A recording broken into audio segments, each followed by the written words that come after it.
నగరంలో ట్రాఫిక్ నియంత్రణకు ప్రత్యేక ప్రణాళికలు రూపొందిస్తున్నామని రాష్ట్ర పరిశ్రమలు, వాణిజ్యం, ఫుడ్ ప్రాసెసింగ్ శాఖ మంత్రి టీజీ భరత్ అన్నారు. సోమవారం ఎస్ఏపీ క్యాంపులో నూతన రహదారి నిర్మించనున్న ప్రదేశాన్ని మంత్రి అధికారులతో కలిసి పరిశీలించారు.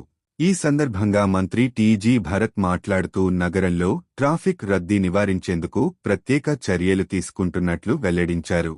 బళ్ళారి చౌరస్తా కూడలిలో ట్రాఫిక్ తగ్గేందుకు హైదరాబాద్ నుండి వచ్చే వాహనాలను కొత్త బస్టాండ్ సమీపంలోకి చేరుకునేలా ఎస్ఏపీ క్యాంపు మీదుగా కొత్త రహదారి నిర్మాణానికి చర్యలు తీసుకుంటున్నట్లు తెలిపారు.